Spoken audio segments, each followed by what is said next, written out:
So for question one, the ancient Greeks commonly had a pardos, which was an entrance of the chorus, and Greek plays would always have a lot of songs and dances, and the theater of war productions made a modern version of a chorus with a contemporary gospel choir to represent historically popular music within the Black community, and the dancing of the chorus was mostly done in play, sticking to the gospel choir style, and because this play is supposed to honor the Ferguson community and the African American community, maintaining this African American culture within the performance serves this purpose. And for question two,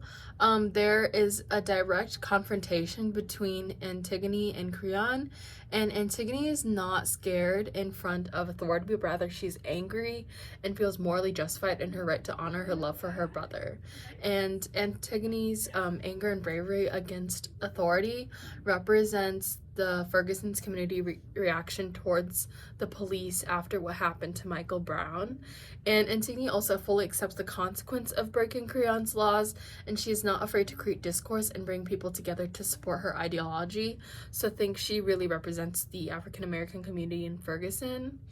And also the entire play was performed at the Normandy High School, which Michael Brown graduated from to honor him.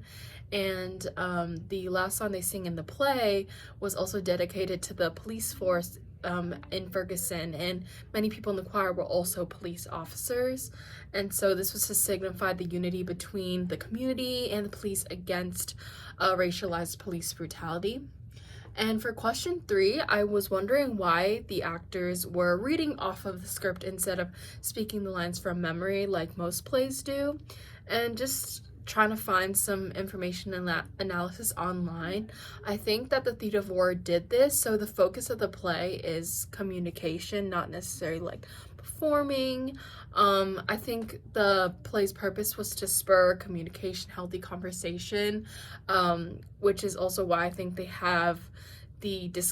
open discussion with the audience after the play. And so I think they wanted the content of the story to be the focus rather than just enjoying the performance.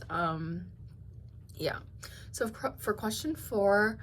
I think that Antigone and Ferguson shows that identity and politics go hand in hand, and part of Antigone's identity is her love and respect for her brother, but it becomes politicized because of the law against burying Polynices' body.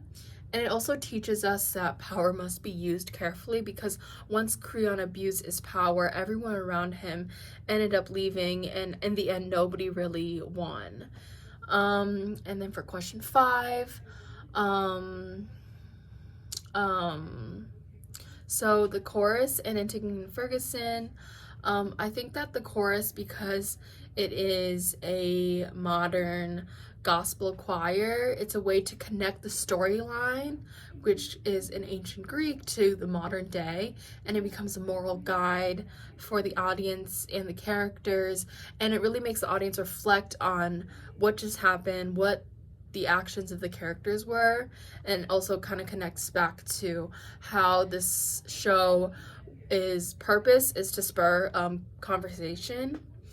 And my first question is, what kind of other situations or issues do you think the story of Antigone could be related to? And two, why do you think we can still learn from these ancient Greek stories even today?